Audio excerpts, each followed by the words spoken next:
Introduction micro organisms complete हो चुके हैं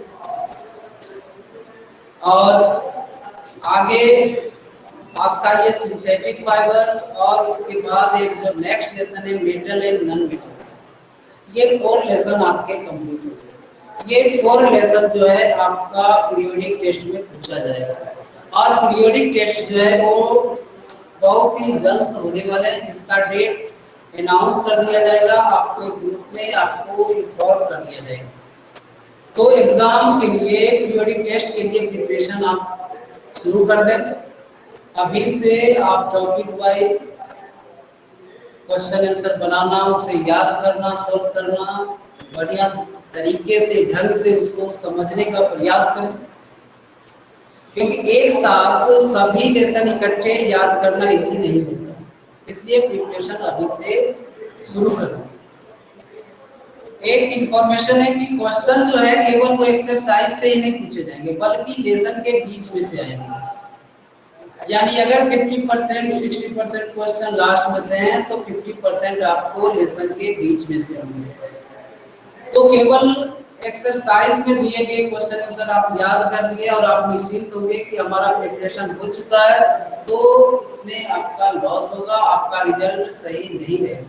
और एक इंफॉर्मेशन, जैसा कि अभी लॉकडाउन में इस बार क्या हुआ, 10th का एग्जाम कैंसिल हो गया। एग्जाम कैंसिल हो गया तो उसका जो रिजल्ट है, उसके पूरे एनुअल पूरे साल का जो परफॉर्मेंस है, टेस्ट परफॉर्मेंस, ऐसे परफॉर्मेंस, उसके आधार पर उसके रिजल्ट बनेंगे।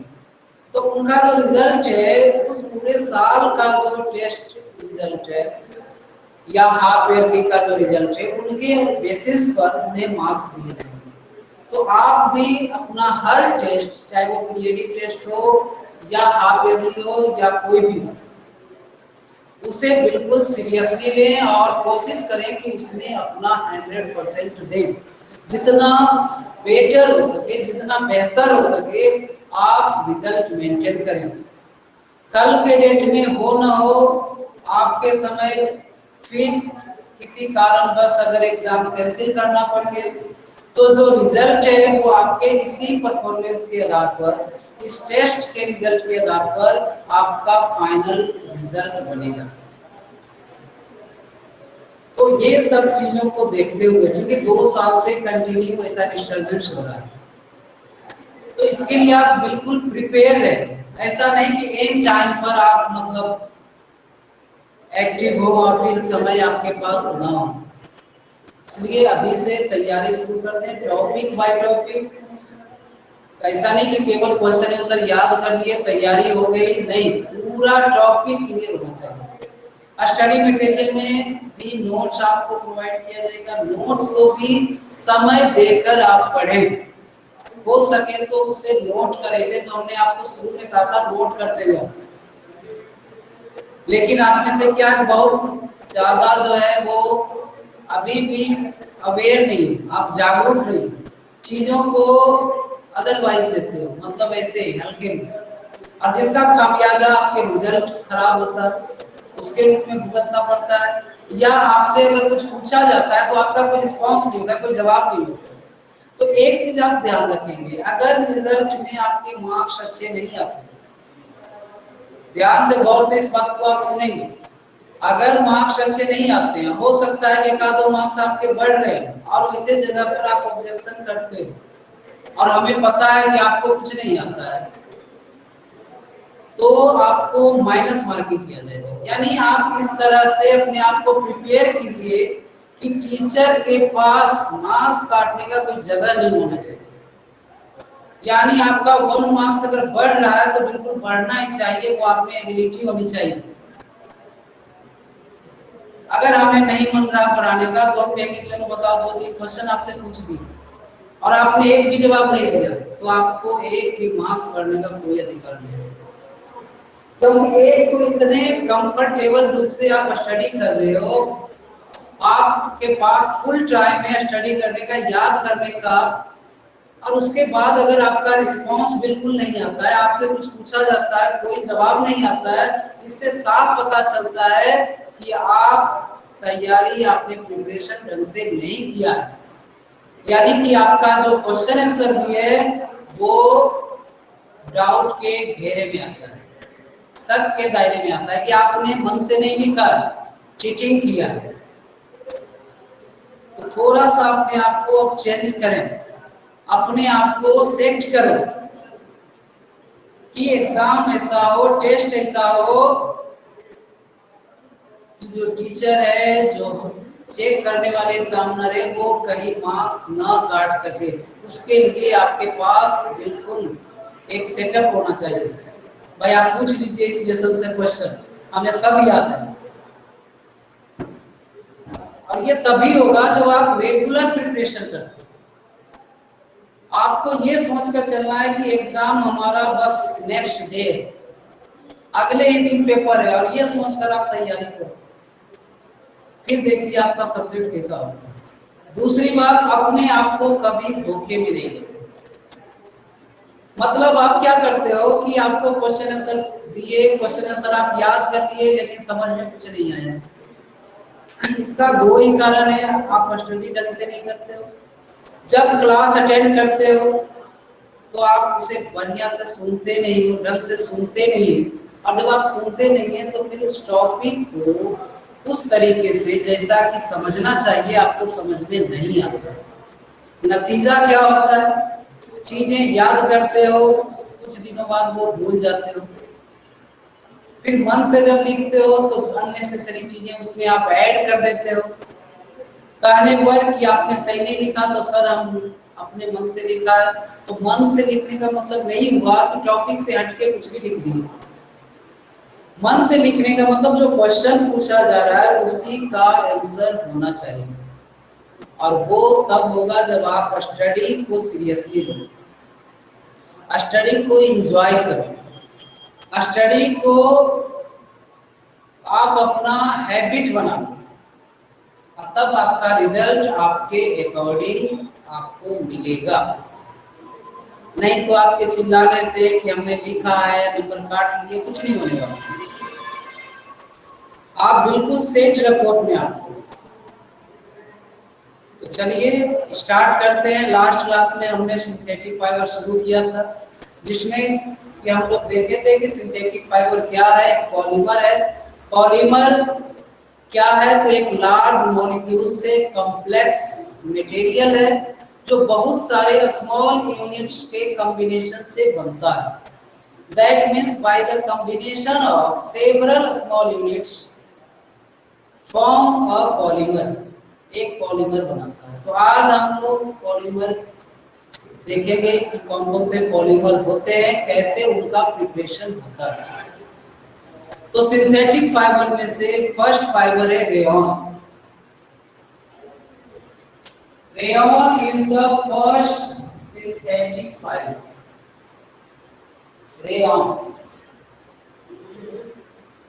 यह पहला सिंथेटिक फाइबर है। इससे बना होता है यह सेलुलोज। ध्यान देंगे, सेलुलोज। सेलुलोज किससे प्राप्त होता है? Wood pulp. अब चूंकि वुड पल्प एक नेचुरल मटेरियल है, मैन मेड बना हुआ है, तो मटेरियल नेचुरल है, प्रोसेस मैन मेड है, जिसके कारण इसको सेमी सिंथेटिक फाइबर कहा जाता है। सेमी सिंथेटिक, दैट मींस ये कंप्लीट सिंथेटिक फाइबर नहीं है। कंप्लीट सिंथेटिक फाइबर तब होता जब मटेरियल्स केमिकल होते और मैन मेड प्रोसेस होता। लेकिन यहाँ क्या है, वुड पल्प प्लांट से प्राप्त होते हैं और उस वुड पल्प से रेयॉन बनाया जाता है। तो किस तरह से बनते हैं? तो क्या किया जाता है कि सेलुलोज को वुड पल्प से प्राप्त कर इसका एक सॉल्यूशन तैयार किया जाता है। सॉल्यूशन कैसे तैयार किया जाता है? तो बाय डिसॉल्विंग इन सोडियम हाइड्रोक्साइड, NaOH के सॉल्यूशन में इसको डिसॉल्व किया जाता है टू फॉर्म अ विस्कस, एक विस्कस तैयार किया जाता है। विस्कस अगर समझने में प्रॉब्लम हो रहा होगा तो आपको हम समझाते चले कि आप लड्डू बनते देखे होंगे, नहीं? लड्डू लड्डू के जो दाने होते हैं, ग्रेन्स, लड्डू के जो क्रिस्टल्स होते हैं, उसका जो कंपोनेंट्स होता है, आप लड्डू तोड़ते हैं नहीं तो बहुत छोटे छोटे दाने होते हैं जिसको हम लोग बूंदी कहते हैं। तो वो जो बूंदी है, कभी आपने जब देखा होगा लड्डू बूंदी छनते हुए तो क्या करता है कि पहले एक सॉल्यूशन तैयार किया जाता है, नहीं मैदे का या जिसका भी है उसका एक सॉल्यूशन तैयार किया जाता है।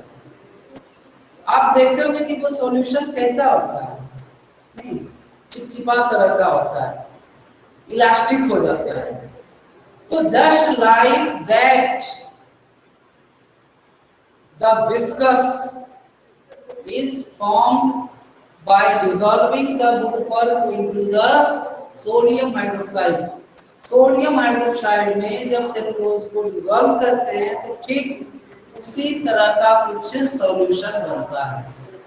अब क्या करता है कि वो जो सॉल्यूशन है उसको स्पिन रेट जिसको हम लोग छन्ना करते हैं, नहीं लड्डू बनाने के लिए क्या किया जाता है, उस सॉल्यूशन को जो मैदे का बना हुआ सॉल्यूशन है उसको छन्ने में, जिसमें छोटे छोटे क्या होते हैं, होल्स होते हैं, स्मॉल पोर्स होते हैं, और उससे बॉयल ऑयल में, बॉयल डालडा में, बॉयल घी में उसको क्या किया जाता है, छाना जाता है। तो उसको क्या करते हैं, लोहे का वो स्पिन रेट होता है, स्पिन रेट यानी छन्ना, उससे उसको पास कराया जाता है।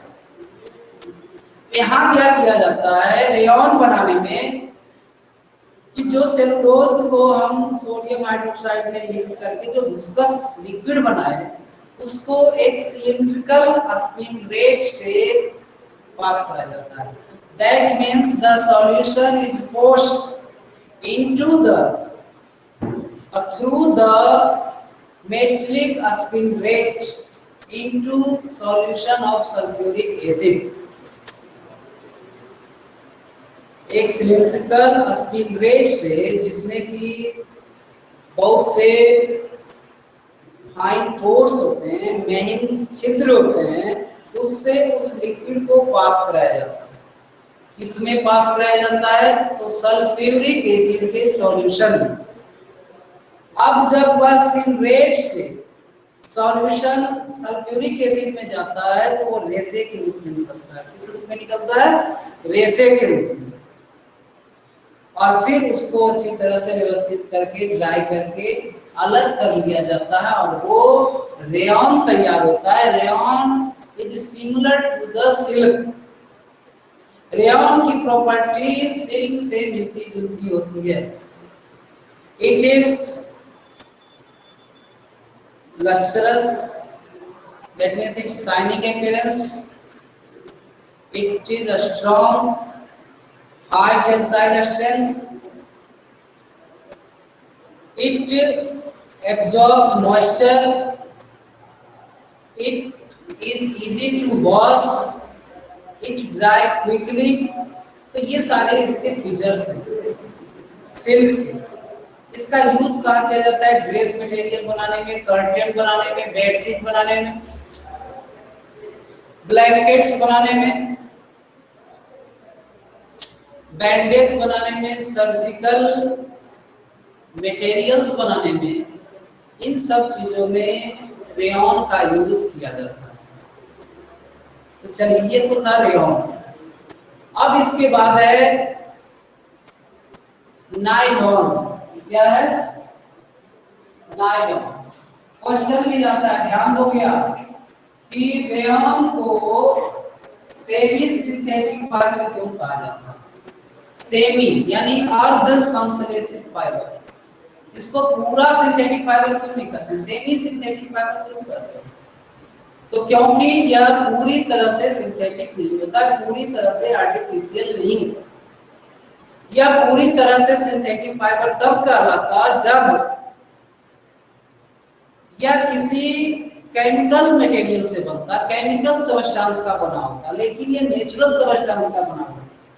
Cellulose is a natural substance which is obtained from plant as the form of wood pulp। Plant से प्राप्त किया जाता है वुड पल्प के रूप में।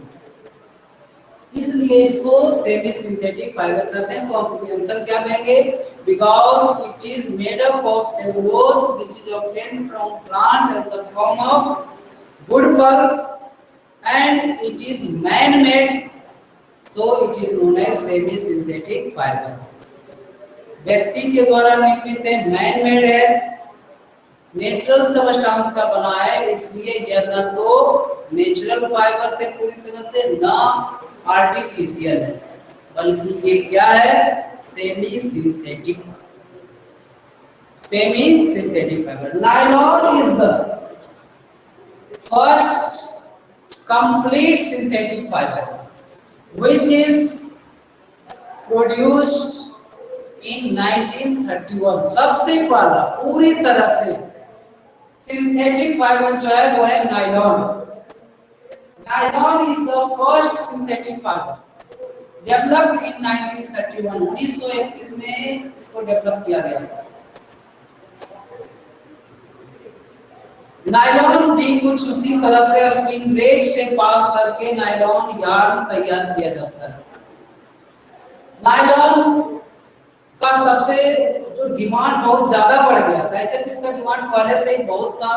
इसके प्रॉपर्टी फीचर्स के कारण लाइट वेट होता है, इलास्टिक होता है, नहीं, यह अपना स्ट्रेंथ लॉस नहीं करता है, यह बहुत वेरी स्ट्रॉन्ग नेचर का होता है, यह less absorb moisture, it absorb less moisture, ये बहुत कम मॉइस्चर एब्जॉर्ब करता है। It is easy to wash, it is easy to dry, इसको सुखाना, इसको धोना बहुत आसान होता है। कहा जाता है कि सेकेंड वर्ल्ड वॉर के समय नायलॉन का डिमांड पीक पर, चरम पर पहुंच गया था, इसलिए to make parachutes to use during the war.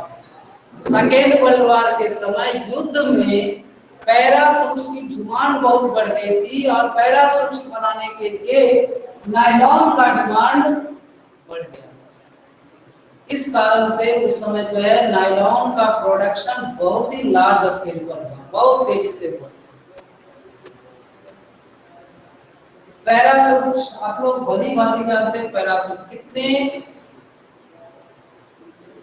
High wait को उठाने की जरूरत होती है उसको। मान लो एक सोल्जर है, उसके बॉडी का वेट है, साथ में उसके साथ आर्म्स है, नहीं, उसके साथ गन है, बुलेट्स हैं और भी बहुत से मटेरियल्स होते हैं, तो एक हैवी वेट बियर करने की कैपेसिटी होनी चाहिए। दूसरा लाइट वेट होना चाहिए, यानी इसका वेट भी ऐसा नहीं कि पैराशूट इतना वेट का हो जाए कि जिसको हम लेकर चले तो बाकी कुछ लेकर चलने लायक न रहे, यानी बहुत ही हल्के वेट का होता है, इसका वजन बहुत कम होता है।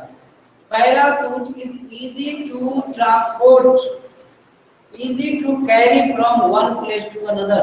एक जगह से दूसरी जगह ले जाना पैराशूट को बहुत इजी होता है due to its light weight, इसके हल्के वजन के कारण, and due to high tensile strength it is used to make the parachute.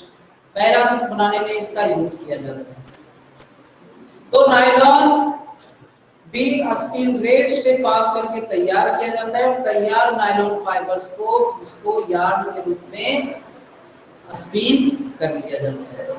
तो इसके फीचर्स क्या है? It is very strong, it has high tensile strength, it is light weighted, it lustrous, gives shining appearance, it is used to make rope, to make parachutes, to make brush। Brush के आगे जो देखते होंगे जिसको आप रगड़ते हो, नहीं, आगे जो लंबे लंबे रेसेस जैसे होते हैं, बहुत ही फ्लेक्सिबल होते हैं लेकिन स्ट्रॉन्ग होते हैं, टूटते नहीं। तो वो किसका बना होता है? नायलॉन का बना होता है। क्वेश्चन भी आएगा कि ब्रश किस चीज का बना होता है, तो उसमें दो मटेरियल होते हैं। एक तो बेकेलाइट होता है, जो उसका हैंडल होता है, हैंडल कैसा होता है? उसको हार्ड होना चाहिए। आगे जो ब्रश में लगे वो रेसिन टाइप के होते हैं, वो नायलॉन के बने होते हैं, जिसे सॉफ्ट भी होना चाहिए और स्ट्रॉन्ग भी होना चाहिए। तो नायलॉन का यूज हम ऐसे मटेरियल को बनाने में करते हैं जो आसानी से ड्राई हो, आसानी से वॉश किया जा सके, वेट कम हो, स्ट्रेंथ हाई हो, तो वैसी चीजों को बनाने के लिए नायलॉन का यूज किया जाता है। Nylon is of two types. Nylon दो तरह के होते हैं। कौन कौन से? Nylon 6 and nylon 6/6। Nylon 6 and nylon 6/6. Nylon is of two types, nylon 6 and nylon 6/6. Nylon 6 का मोनोमर है, monomer of nylon 6 is caprolactam. Caprolactam यह मोनोमर ऑफ नायलॉन 6 है। नायलॉन 6/6 का मोनोमर है, monomer of nylon 6/6 is first hexamethylene diamine.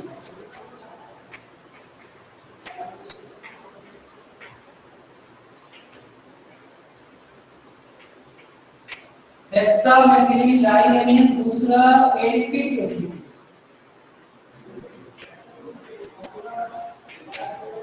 Adipic acid, तो इन दोनों के condensation से, पॉलीमराइजेशन से नायलॉन 6/6 बनते हैं।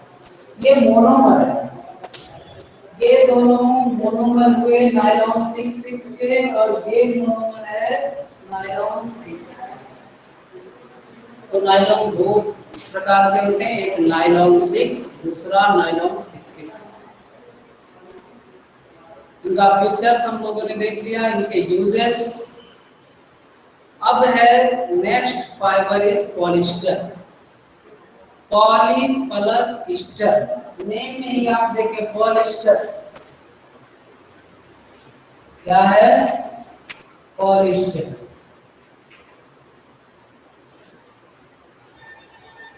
तो poly plus Easter, poly that means many, ester is the chemical compound that means many esters combine together to form polyester, to form polyester। बहुत से एस्टर यूनिट मिलकर पॉलिस्टर बनाते हैं। पॉलिस्टर का ब्लेंडिंग बहुत किया जाता है and it provides the different varieties of fibers. For example, terylene, terrycot, polygon, ये सभी जो है पॉलिस्टर का ब्लेंडिंग किया हुआ फाइबर है। ब्लेंडिंग यानी दूसरे फाइबर के साथ इसे पॉलिस्टर को वूल के साथ मिला देते हैं तो पॉलीवूल बनता है। पॉलीकॉट, पॉलिस्टर को कॉटन के साथ मिक्स कर दीजिए तो पॉलीकॉट बनता है। यानी इसकी जो क्वालिटीज ऑफ फाइबर से वो चेंज हो जाते हैं, इनके यूजेस का क्राइटेरिया बढ़ जाता है। तो large variety of uses, large variety of fibres are made up of polyesters. Polyester से बहुत से वैरायटी के फाइबर्स बनते हैं। The features of polyester is also the same. It is lightweight, it is soft, it has high tensile strength, it absorbs less moisture, it is easy to wash, it is easy to dry. इसको सुखाना आसान है, इसको एक जगह से दूसरे जगह ले जाना इजी है, इसका ट्रांसपोर्टेशन इजी है, इसका केयरिंग इजी है, केयर करना आसान है, रिंकल रेजिस्टेंस है, ये रिंकल नहीं होता है, सलवटें नहीं पड़ती है, नायलॉन में भी है wrinkle resistance, high tensile strength है, स्ट्रॉन्ग इन नेचर है, एंड शाइनिंग अपीयरेंस, लस्ट्रस है। तो ये सारे क्वालिटी है पॉलिस्टर से। तो रेयॉन, नायलॉन, पॉलिस्टर, एक्रिलिक, ये सभी जो है सिंथेटिक फाइबर्स हैं। एडवांटेज क्या है? तो एडवांटेज, आज ये जो बढ़ती हुई जनसंख्या है, इंक्रीजिंग रेट ऑफ पॉपुलेशन है, इनका डिमांड, इनके यूजेस काफी अधिक हो चुके हैं और उतने अमाउंट में नेचुरल फाइबर्स अवेलेबल नहीं है। उतने जरूरतों को नेचुरल फाइबर से पूरा नहीं किया जा सकता है और उतनी क्वालिटी भी नेचुरल फाइबर्स में नहीं है। यानी किसी भी नेचुरल फाइबर्स का यूज पैरासूट बनाने में नहीं किया जा सकता क्योंकि उतना टेंसाइल स्ट्रेंथ किसी का नहीं है। तो कहीं ना कहीं हमारी जरूरतों को, आवश्यकताओं को देखते हुए यह आर्टिफिशियल सिंथेटिक फाइबर्स को डेवलप करना बहुत ही आवश्यक था। आज अगर देखा जाए सिंथेटिक फाइबर्स को हमारे लाइफ से रिमूव कर दिया जाए तो क्या कंडीशन होगा हमारे आसपास। आप देखते होंगे सिंथेटिक फाइबर्स, आपका ड्रेसिंग मटेरियल सिंथेटिक फाइबर से होता है, आप बुक, पेन, बैग जो भी यूज करते हैं सभी सिंथेटिक फाइबर से। मोबाइल है, लैपटॉप है, कर्टन है, बेडशीट है, ब्लैंकेट है, यानी कि each and everything contains the synthetic material, synthetic fibres. हर लगभग जगह, हर फील्ड में सिंथेटिक मटेरियल्स यूज किए जा रहे हैं, यानी synthetic materials become a very important part of our life. आज सिंथेटिक फाइबर हमारे लाइफ का एक इंपॉर्टेंट पार्ट बन चुका है, एक महत्वपूर्ण हिस्सा बन चुका है। डिसएडवांटेज तो हमें पता है कि हर चीज का दोनों कंडीशन होते हैं, दो कंडीशन होते हैं, that means each coin has two sides. जैसे हर सिक्के के दो पहलू होते हैं, दो साइड होते हैं, उसी तरह से सिंथेटिक फाइबर का जहां यूजेस है वही इसका हार्मफुल इफेक्ट भी है। हार्मफुल इफेक्ट क्या है? तो सबसे फर्स्ट कंडीशन कि synthetic fibres are non biodegradable. Generally most of synthetic fibres are non biodegradable. ये नॉन बायोडिग्रेडेबल है, बन तो रहा है लेकिन इसके वेस्टेज को डिकम्पोज करना इजी नहीं है। नायलॉन हो गया, प्लास्टिक्स हो गया, बेकेलाइट हो गया, मेलामाइन हो गया, पॉलीइथाइलिन ट्रेप्थलेट है, इन सब को डिकम्पोज करना बहुत ही हार्ड है। That means it takes a very long time of period to be decomposed. से सड़ने में, से फिर से सॉइल में मिक्स होने में, न्यूट्रिएंट्स में कन्वर्ट होने में बहुत लंबा समय, हजारों लाखों साल लगते हैं। दूसरा, the burning of synthetic fibers is very harmful for our atmosphere, for us. It provides, it gives very bad smell, very bad harmful gases, या हार्मफुल गैसेस रिलीज करता है जब इसे हम जलाते हैं। इसके अलावा अगर हम सिंथेटिक क्लॉथ वियर किए हुए हैं और किचन में काम कर रहे हैं और गलती से आग पकड़ लिया, आग लग गया, तो क्या होता है कि ये जो सिंथेटिक फाइबर्स है जलने के बाद और भी सीरियस बर्न्स देते हैं। कैसे? ये हमारे स्किन से चिपक जाते हैं। During burning it sticks to our skin, ये हमारे स्किन पे चिपक जाते हैं और यह इंटरनली इंजरी करते हैं, अंदर से हमें घायल करते हैं। तो कहीं ना कहीं सिंथेटिक फाइबर जहाँ बहुत ही यूजफुल है, हमारे लाइफ को इजी बना दिया, कंफर्टेबल बना दिया। It makes our life easy and comfortable. On other side it harms our life and our atmosphere for long time of period, यानी दूर के लिए अगर देखें तो ये बहुत ही हार्मफुल है। सिंथेटिक फाइबर का यूज टायर बनाने में, टायर कोट बनाने में किए जाते हैं और इनका जो वेस्टेज होता है उनका डिकम्पोजिशन इजी नहीं है। तो इसे हम सारे फाइबर्स को डिटेल से फिर से देखेंगे। आप रीडिंग लगाएं, बुक की स्टडी करें, लेसन को पढ़ें और जो भी इंस्ट्रक्शन मिलते हैं उसे फॉलो करें। That's all.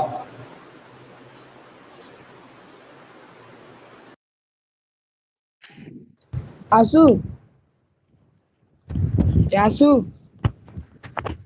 आशुतोष आशुतोष बोलो। इंग्लिश फर्स्ट में लेसन 1 का वर्ड मीनिंग भी लिखना है। हाँ इंग्लिश फर्स्ट में लेसन 1 का वर्ड मीनिंग भी लिखना है। हाँ तो अरे इसमें तो नहीं दिया हुआ वर्ड मीनिंग। अरे अपने मानस भर दो, अपने मानस लिखने दो। अच्छा ठीक ठीक।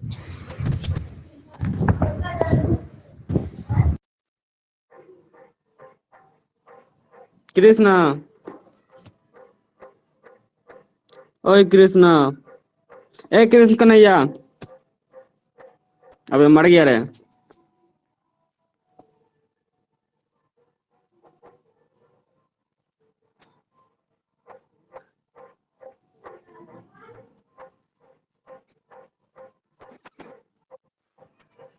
अरे कृष्ण कन्हैया, फिर नामा लेंगे तो सुनाई पड़ जाएगा नहीं रे।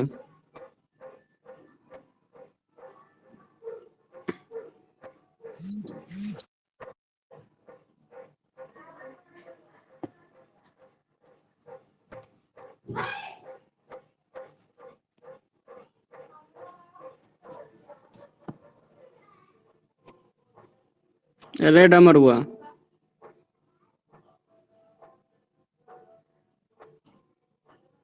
हरामी, रुक तुमको बताते हैं।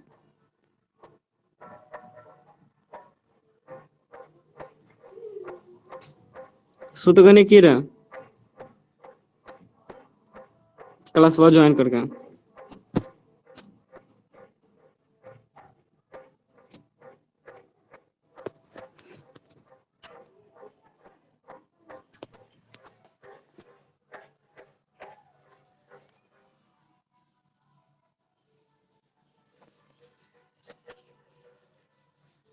ओए कृष्णा।